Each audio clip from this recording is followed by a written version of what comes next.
अस्सलाम वालेकुम नाज़रीन, अमीर इसवे प्रकाश ऐं मां आहियां जावेद लगारी। अल्हम्दुलिल्लाह दोस्ता, असांजो जेको कारवां आहे उहो रवां दवा आहे ऐं असांजी टीम में ॾींहुं ब ॾींहुं जेको आहे माशाअल्लाह ख़ूबसूरत इज़ाफ़ो थिए पियो। मूंसां गॾु अवां जी ॾाढो जलवा फ़रोज़ आहे सीनियर सहाफ़ी ॾेरकी जो नाले वारो लेखक, ॾेरकी प्रेस क्लब जो प्रेसिडेंट मोहतरम जनाब अगन ख़ान शहर। अस्सलाम वालेकुम अगन भाई। वालेकुम जावेद भाई। अगन भाई, सभ खां पहिरें त तव्हांखे ख़ुशि आमदीद चवंदासीं, वेलकम चवंदासीं काश सथ में। ऐं इन में जेको तव्हां प्रोग्राम खणी अची रहिया आहियो प्रेस क्लब जे नाले सां, प्रेस क्लब जे नाले सां माशाअल्लाह तव्हां प्रेस क्लब जा प्रेसिडेंट बि आहियो, त इहो टाइटल या इहो नालो कहिड़ी सोच जे हिसाब सां तव्हां रखियो? पहिरियों जावेद भाई, तव्हां जीअं उस्ताद बरकत अली ऐं जेके काश सथ आहे उन्हनि जी वॾी महिरबानी जे उन्हनि इन शइ लाइक़ु सम्झो त पंहिंजे सथ में शामिलु कयो। ऐं हिकिड़ो प्रोग्राम मुंहिंजी ख़्वाहिश हुई त प्रेस क्लब जेको प्रोग्राम आहे उहो काश तां माण्हुनि ते पहुचे। ऐं जेको नाले जो ख़्यालु आहे उहो प्रेस क्लब सदर थियण खां पहिरें मुंहिंजे ज़हन में हुयो त अहिड़ो नालो हुजे जंहिंमें माण्हुनि खे अहसासु हुजे त इहो इदारो या इहो नालो जेको आहे असांजो आवाज़ु जेको आहे ऐवाननि ते पुॼंदो।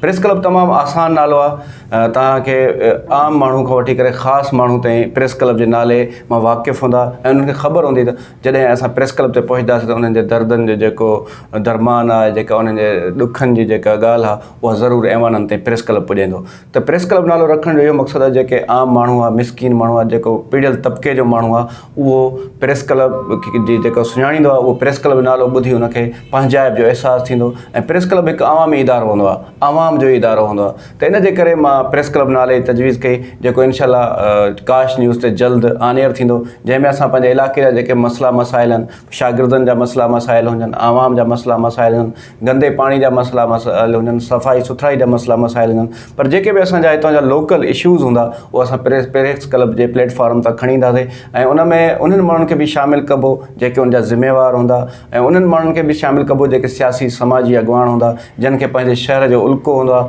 जेके पंहिंजे शहर लाइ कुझु करण जी जेको तमन्ना रखंदा आहिनि। अच्छा दोस्तो, तव्हांखे ॿुधाईंदो हलां त काज़ी अगन शहर मुख़्तलिफ़ प्लेटफॉर्म्स ते न सिर्फ़ु ॾेरकी लाइ बल्कि पूरे सिंध लाइ लिखियो आहे, बल्कि बहितरीनु लिखियो आहे। हिकु सुठो फाइटर आहे, हमेशह इन हक़ जी ॻाल्हि कई आहे। असांखे ख़ुशी आहे थिए अहिड़ो दोस्त असांजी काश टीम जो हिसो आहे, असांजो साथी आहे, दोस्त आहे।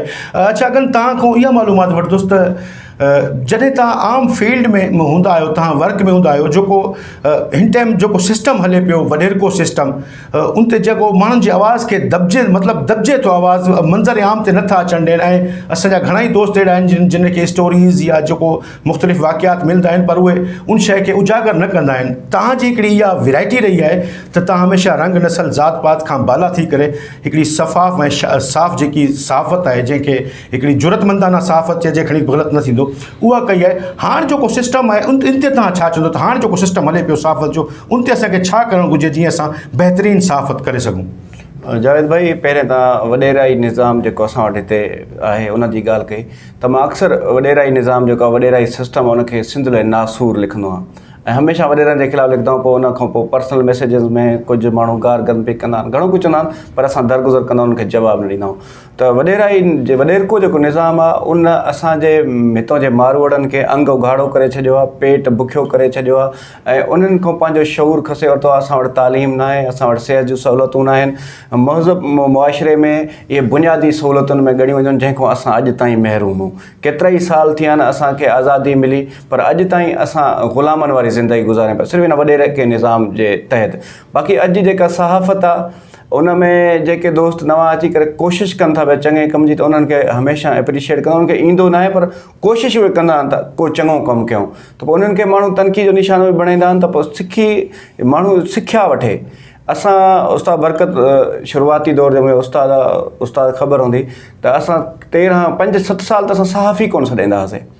उस्ताद वारनि सां गॾु हूंदासीं, सभु पहिरें कैमरा वर्क सिखियोसीं, फ्रेमिंग सिखीसीं, उनजी ड्यूरेशन सिखीसीं, उन खां पोइ वरी आयासीं न्यूज़, टिकर, स्क्रिप्ट, मुख़्तलिफ़ जेके आहिनि सहाफ़ती जेके कमु आहे उहो उस्ताद वारनि खां सिखियोसीं। त मां त काश जेका सथ आहे उनजो जेको सरवाण आहे उनजी महिरबानी सां सहाफ़ी आहियां। मां उनजो जेको आहे वरी ॿीहर जेको आहे हिन तव्हांजे प्रोग्राम थ्रू ॿीहर शुक्रियो अदा कंदुसि, जंहिं असांखे लफ़्ज़ सेखारिया, ॻाल्हाइणु सेखारियो। असां त ॻोठ जा सादा माण्हू हुयासीं जॾहिं हेॾे ॾेरकी जो रुख़ कयोसीं, त उस्ताद बरकत सां रही करे घणो कुझु सिखियोसीं ऐं उन खां अलावा ॿिया बि दोस्त काफ़ी आहिनि जंहिंसां गॾु रही करे सिखियोसीं। तमामु दोस्तनि जी महिरबानी। पर शुरूआती जे आङुर वठी करे चऊं सहाफ़त में आंदो उस्ताद बरकत हुयो। बाक़ी दोस्त जेके सहाफ़ी दोस्त आहिनि जेका अॼुकल्ह जी सहाफ़त मां उन्हनि खे चवंदुमि त सिखनि। बाक़ी कंहिं ते तनक़ीद मां त नथो करे सघां इन जे करे त दोस्त नाराज़ थींदा आहिनि। उन खां अलावा हर कंहिंजो हक़ु आहे, जमहूरी हक़ आहे, सहाफ़त करे सघे थो। सोशल मीडिया अहिड़ो प्लेटफॉर्म अॼुकल्ह जे सहाफ़ी दोस्तनि लाइ आहे जो मां चवां थो त अहिड़ी असांजे दौर में न हुई। असां उस्ताद बरकत असां घोटकी वेंदा हुआसीं 2010 जी ॿोॾ जी ॻाल्हि मां तव्हांखे घोटकी वेंदा हुआसीं, मोटरसाइकिल हूंदी 125 भगल, उते वञी करे रिकॉर्डिंग करे ॾेरकी वापसि ईंदा हुआसीं, हिते कैप्चरिंग कंदा हुआसीं, क्लिपिंग कंदा हुआसीं, 1.5 मिनट जे पैकेज लाइ सॼी राति जाॻंदा हुआसीं अपलोडिंग थिए। कोई 70-62 KB उन टाइम जेको अपलोडिंग हूंदी हुई। अॼु त GB में हलियो आहे, MB में हलियो आहे। त अॼु जे दोस्तनि खे बहितरीनु प्लेटफॉर्म आहे, बहितरीनु जदीद दौर में आहिनि उहे, माना तमामु आसान थी वई आहे सहाफ़त। पर असां 2007 खां वठी शुरूआत कई। उस्ताद बरकत मुंहिंजे ख़्याल में 20-22 सालनि खां वठी इन फील्ड सां वाॻियल आहे।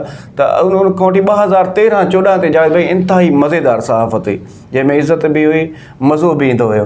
पर हाणे थोरो इन सोशल मीडिया जे करे थोरा मामला ख़राब बि थिया आहिनि। पर अॼु जे ईंदड़ सहाफ़ी जे लाइ तमामु बहितरीनु प्लेटफॉर्म आहे। तमामु बहितरीनु प्लेटफॉर्म ई रोशन ख़्याल हुया काज़ी अगन साहब जा। अच्छा दोस्तो, तव्हांखे इहो ॿुधाईंदो हलां जेको प्रेस क्लब प्रोग्राम आहे जंहिंजो होस्ट असांजो काज़ी अगन ख़ान शहर हूंदो ऐं काश जे प्लेटफॉर्म ते इहो प्रोग्राम नशर थींदो, उहो जॉइंट क़िस्म जो प्रोग्राम हूंदो। हुनमें ऑन द स्पॉट प्रोग्राम हूंदा, आउटफील्ड में बि वर्क कयो वेंदो, स्टूडियोज़ में बि प्रोग्राम हूंदा, हिते बि गेस्ट ईंदा। यानी कि जंहिं नोयत जी ख़बर हूंदी इंशाअल्लाह ताला उनखे ठाहे ठुके करे ख़ूबसूरत करे प्रेस क्लब प्रोग्राम तां जेको आहे उनखे नशर करणु जेको आहे हू काज़ी अगन शहर जे ज़िम्मे आहे। इंशाअल्लाह ताला इहो अनक़रीब प्रोग्राम ऑन एयर थींदो, नशर थींदो।